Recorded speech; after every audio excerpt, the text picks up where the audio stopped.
안녕하세요. 외도유복TV입니다. 오늘은 불륜 안 들키면 계속해도 괜찮을까? 라는 내용으로 나눠보기 원합니다.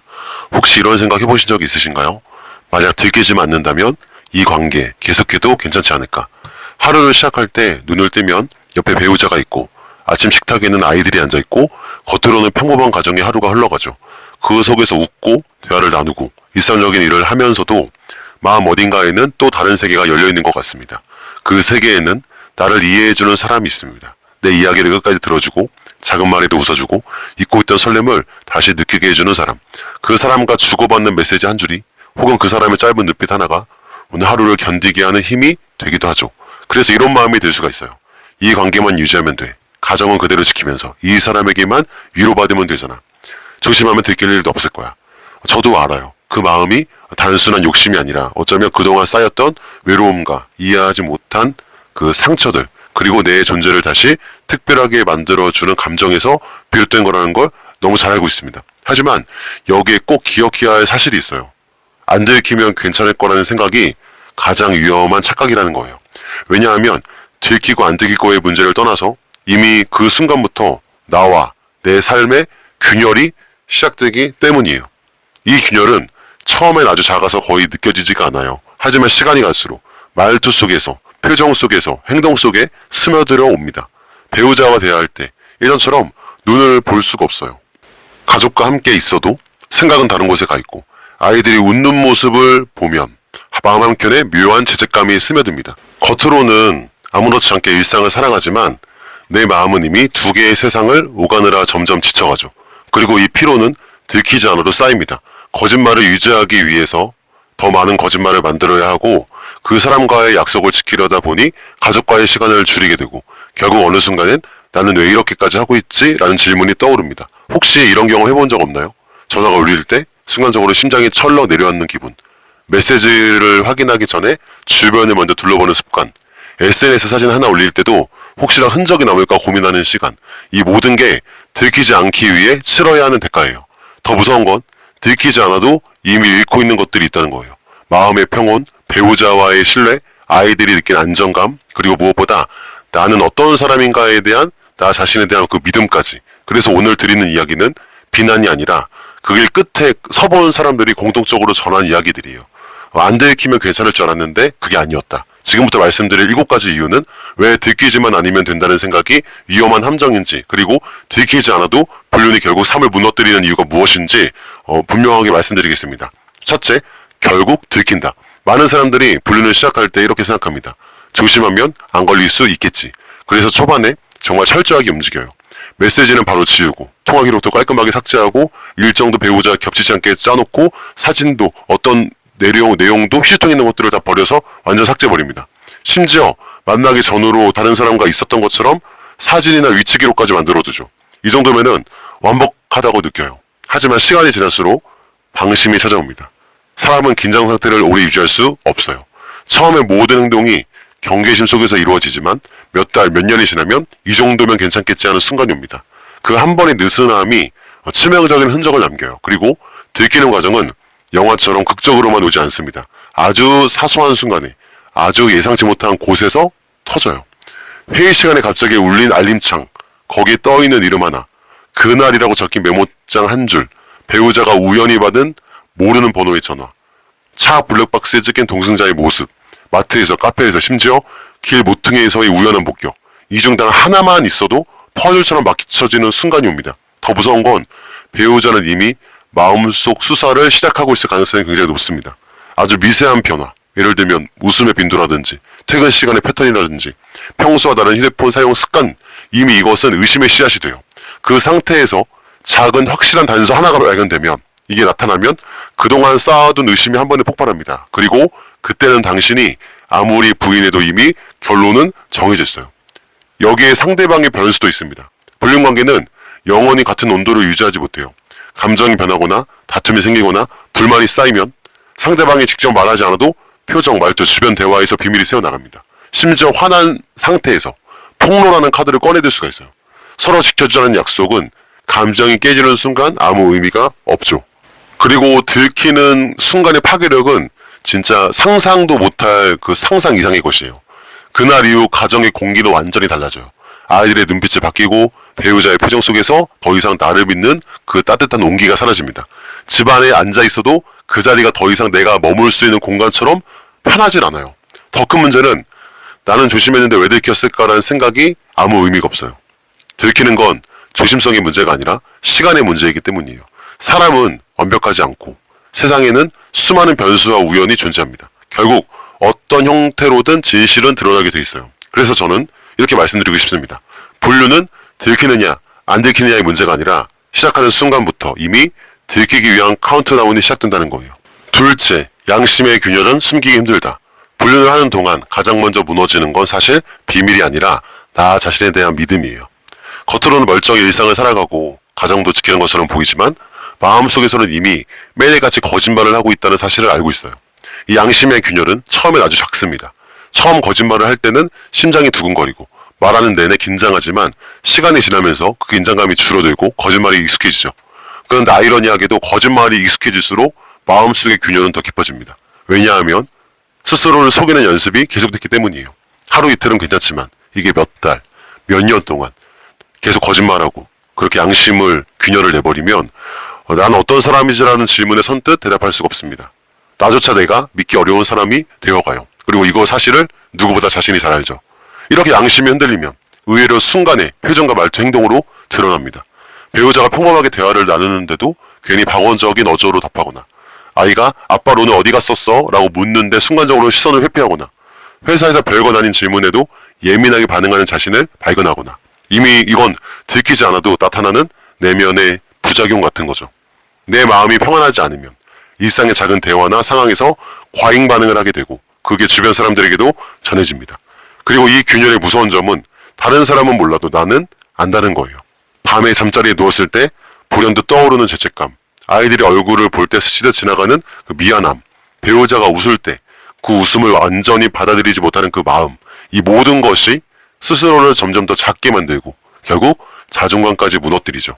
한번 양심에 금이 가면 그 금은 시간이 지나도 저절로 메워지지 않습니다. 오히려 계속 벌어지죠. 왜냐하면 불륜이라는 행동은 숨기기 위해 새로운 거짓말을 만들고 그 거짓말을 지키기 위해 또 다른 행동을 해야 하기 때문이에요. 즉 양심의 균열이 습관이 되는 거죠. 겉으로는 아무 일이 없고 들키지 않는 것 같아도 사실 그 사람은 이미 안에서 무너지고 있어요. 그리고 이 무너짐은 언젠간 밖으로 새어나와서 첫 번째 말했던 결국 들킨다의 순간에 만나게 됩니다. 그리고 저는 이렇게 말하고 싶어요. 불륜의 가장 큰 피해자는 사실 들키기 전에 이미 무너지고 있는 나 자신이다. 셋째, 가정의 온기가 서서히 사라진다. 불륜은 꼭 들켜야만 가정을 무너뜨리는 것이 아닙니다. 겉으로는 아무 문제 없어 보이지만 가정 안의 온도는 조금씩 그러나 확실하게 식어갑니다.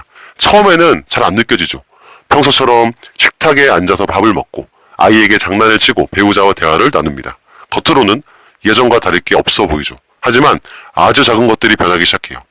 시선이 처음에 달라집니다. 예전에는 배우자의 눈을 자연스럽게 부아람았어요. 서로의 표정을 오래 담고 눈빛 속에서 마음을 확인하곤 했어요. 그런데 불륜이 시작되면 그 시선이 점점 짧아집니다. 눈을 마주치는 게 불편해지고 시선 속에서 죄책감에 읽힐까 두려워 피하게 됩니다. 그리고 대화가 얇아집니다. 하루 동안 있었던 일, 마음속 고민, 앞으로의 계획을 나누던 대화가 줄어들어요. 왜냐하면 하루 중 일부를 설명할 수 없게 되기 때문이에요. 말할 수 없는 시간이 많아지고 그걸 감추려다 보니까 안전한 이야기만 합니다. 서로의 마음을 들여다보는 깊은 대화가 사라지면 관계의 뿌리가 서서히 약해지죠. 그리고 함께하는 순간의 온도, 여기에 차이가 있어요. 가족이 함께 있어도 마음이 다른 곳에 가 있죠. 아이와 웃고 있어도 배우자와 나란히 있어도 생각은 자꾸 엉뚱한 방향으로 흘러가요.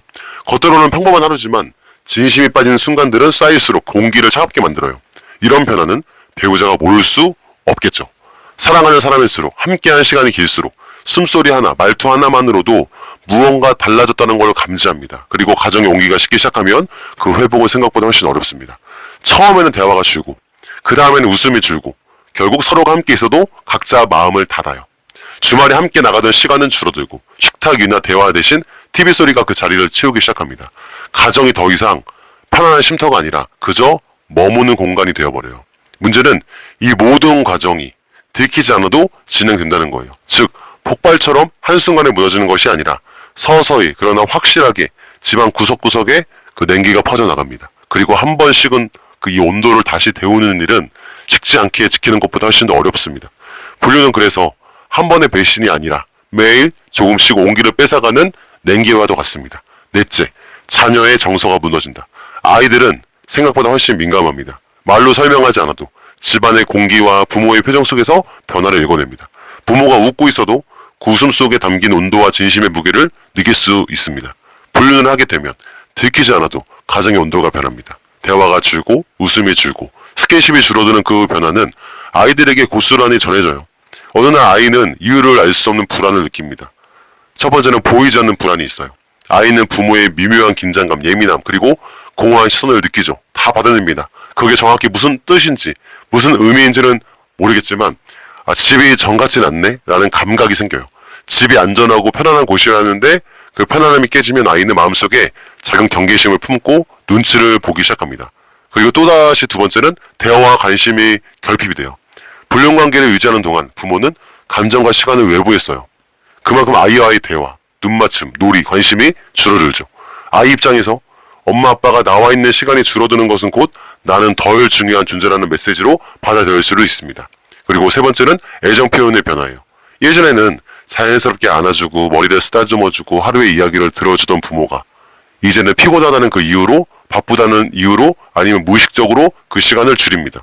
아이들은 이런 변화를 절대 가볍게 넘기지 않아요.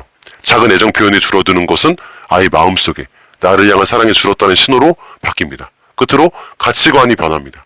어린 시절 경험한 사랑의 방식은 평생의 인간관계에 영향을 주죠.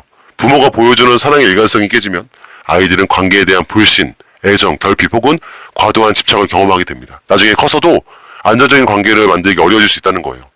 분류는 단순히 부부 사이의 문제만 아닙니다. 들키든 안 들키든 그 여파는 아이들의 마음과 인생에 깊이 스며들어요.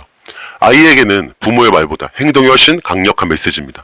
부모가 준 안정감과 일관성은 그 어떤 교육보다 강한 성장의 토대인데 그 토대가 흔들리면 아이는 자신도 모르게 삶 전체의 불안한 그림자를 들이우게 되죠. 그래서 저는 가정의 온도가 변하면 아이의 마음이 가장 먼저 차가워진다고 말하고 싶습니다. 다섯째, 상대방의 변심은 피할 수 없다. 불륜관계는 처음부터 불안정하죠. 처음 만났을 때는 강렬합니다. 오랜만에 느껴보는 그 설렘, 연애의 감정, 연애세포가 막 살아나고 나를 특별하게 바라봐주는 그 눈빛, 평범한 일상에서 벗어나 새로운 세계에 들어온 듯한 그런 홀가분한 기분. 이 감정은 짧은 시간 안에 서로를 깊이 끌어당기죠. 하지만 강렬함은 오래가지 않습니다. 감정은 시간이 지나면 자연스럽게 변합니다. 처음에는 하루 종일 연락을 주고받아도 모자라던 사람이 점점 연락이 뜸해지고 만남의 수가 줄어들고 대화의 깊이가 얕아지죠. 불륜관계에서도 현실은 따라옵니다. 서로의 일정, 금전적 부담, 주변의 시선, 그리고 들킬 위험. 이 모든 요소가 관계에 압박을 주기 시작합니다. 처음에는 설렘이 모든 걸 덮어버렸지만 시간이 지나면 부담이 설렘보다 커지죠. 그리고 기대와 불만이 교차하기 시작해요. 상대방이 내 기대를 채워주지 못하는 순간들이 점점 늘어납니다. 더 많은 시간을 원하거나 더 많은 애정을 원하거나 혹은 반대로 상대방이 나에게 너무 많은 것을 요구하기 시작합니다. 이때 생긴 불만은 불륜이라는 특성상 쉽게 풀리지 못하죠. 공개적으로 싸울 수도 없고 관계를 조율할 공식적인 자리도 없기 때문입니다. 그리고 새로운 자극들이 등장해요. 불륜을 시작하게 만든 건 새로움입니다. 하지만 그 새로움은 시간이 지나면 결국 익숙함이 됩니다. 익숙함이 된 순간 다른 누군가가 새로운 자극이 되어 다가올 수 있습니다. 그게 직장 동료든 우연히 알게 된 사람이든 이미 한 번 선을 넘은 경험이 있는 사람은 또다시 그 경계를 넘기 쉬워지고 그래서 불륜 커플들이 잠수 이별을 하고 이것 때문에 또 상담하시는 분들이 되게 많아요. 갑자기 연락이 끊어졌어요. 갑자기 헤어지재요. 갑자기 걸렸대요 하면서 잠수 이별로 끝이 나는 경우가 많습니다. 그리고 변심이 폭로로 이어질 가능성도 있어요. 관계가 멀어질 때 모든 사람이 조용히 물러서는 건 아닙니다. 상대방이 상처받거나 버려졌다고 느껴지면 그 감정이 분노로 변할 수가 있어요. 그 분노는 폭로라는 방식으로 터질 수가 있습니다. 과거에 나눈 메시지, 사진, 함께 기록이 그 모두 위험 요소가 됩니다. 여섯째, 금전적 부담이 커진다.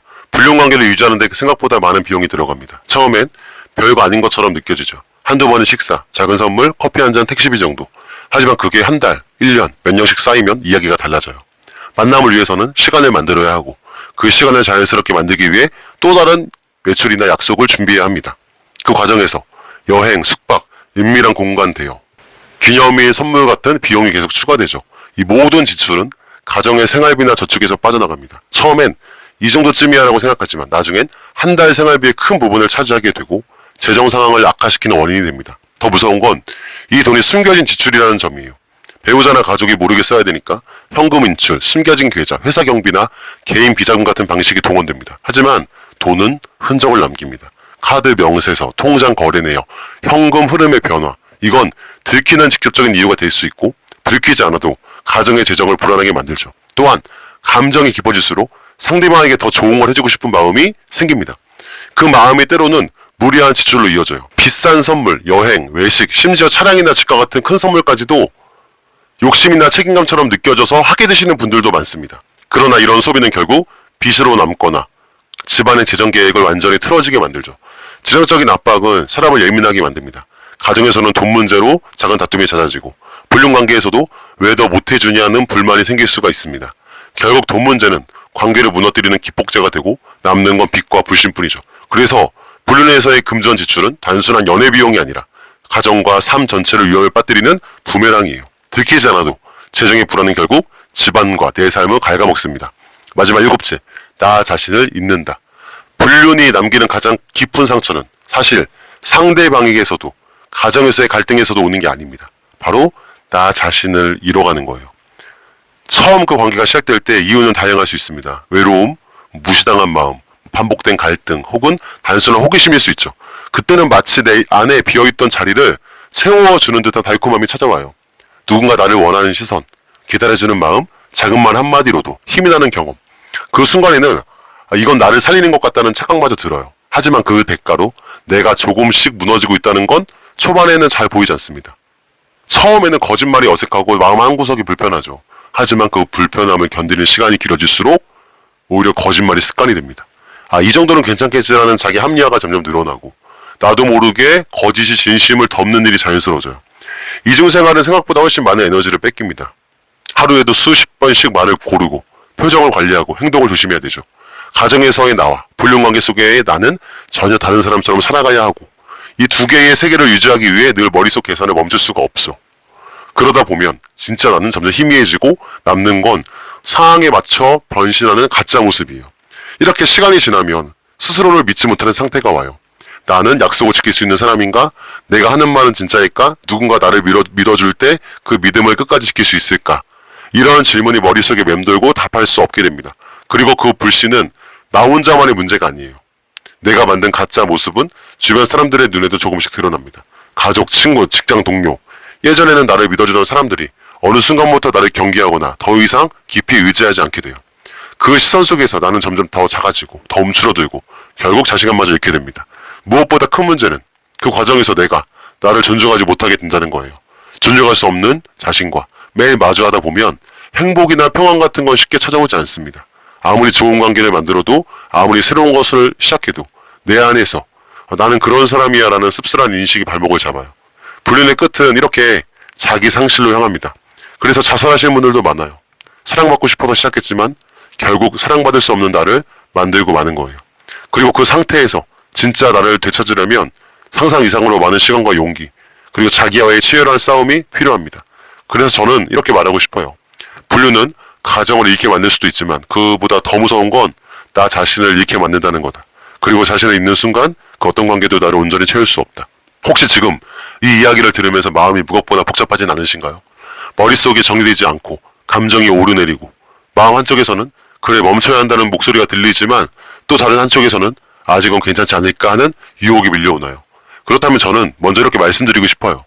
당신은 이미 잘하고 있어요. 왜냐하면 이렇게 멈춰서 이 이야기를 끝까지 듣고 있다는 건 당신 마음속 깊은 곳에 바른 선택을 하고 싶다는 의지가 있다는 증거이기 때문이에요. 사람은 관심 없는 이야기는 끝까지 듣지 않습니다. 이 영상을 끝까지 보고 있다는 건 이미 당신 안에 멈춰야 한다는 그 씨앗이 심겨져 있다는 뜻이에요. 사람은 누구나 흔들릴 수 있어요. 외로움, 상처, 무시당한 마음, 그 반복된 갈등 속에서 누군가의 따뜻한 말 한마디, 나를 바라봐주는 그 시선 하나가 마음을 열게 만들 수 있어요. 그게 잘못된 시작이라 해도 처음에는 이유가 있었을 거예요. 하지만 중요한 건 흔들렸던 그 순간 이후에 내가 어떤 선택을 하느냐입니다. 우린 과거로 돌아갈 수는 없지만 지금 이 자리에서 앞으로 갈 길을 바꿀 수는 있어요. 혹시 지금 그 경계 위에 서 있다면 당신이 지금까지 지켜온 것들을 한번 떠올려 보세요. 가족과 함께한 추억, 아이들이 당신을 부르며 달려오던 그 순간, 배우자가 당신을 믿고 맡길 삶의 그 무게, 그리고 무엇보다 당신 스스로를 존중할 수 있는 삶. 불륜을 멈추는 건 단순히 관계를 끊는 게 아닙니다. 그건 나를 다시 세우는 일이고 내 마음의 평안과 당당함을 되찾는 일이에요. 그리고 그 과정에서 당신은 잃어버린 것보다 훨씬 더 큰 것을 얻게 될 거예요. 당장은 쉽지 않을 수 있죠. 어렵다는 것을 무엇보다 정말 제가 잘 알고 있어요. 미련이 남고 공허함이 올 수 있어요. 하지만 그 빈자리를 채우는 건 더 건강한 관계와 더 깊은 사랑이에요. 그리고 나를 지켜냈다는 그 자부심이 될 거예요. 혹시라도 나는 이미 무너졌어. 너무 얼려버렸어. 나는 이제 되돌릴 수 없어라고 생각하시나요? 그렇지 않습니다. 멈추는 시점이 곧 새로운 시작점이에요. 지금 멈추면 내일의 당신은 오늘보다 더 단단해져 있을 거예요. 그리고 언젠간 지금의 결정을 뒤돌아볼 때 그때 멈추길 정말 잘했다라고 스스로 안아줄 날이 올 거예요. 그러니까 포기하지 마세요. 당신은 생각보다 강한 사람이고 당신 안에는 이미 그 길에서 돌아설 힘이 있습니다. 지금 이 순간 내리는 그 결심이 앞으로의 당신의 삶을 완전히 바꿀 수가 있어요. 저도 믿고 싶습니다. 그리고 믿습니다. 당신이 오늘 가장 용기 있는 선택을 할 거라는 것을. 그리고 그 선택이 훗날 당신을 더 단단하고 더 따뜻한 사람으로 만들 거라는 것을. 그게 끝에는 지금보다 훨씬 평안하고 훨씬 자유로운 내가 있을 거예요. 잘하고 있습니다. 그러니까 앞으로 더 잘할 수 있어요. 응원하겠습니다. 감사합니다.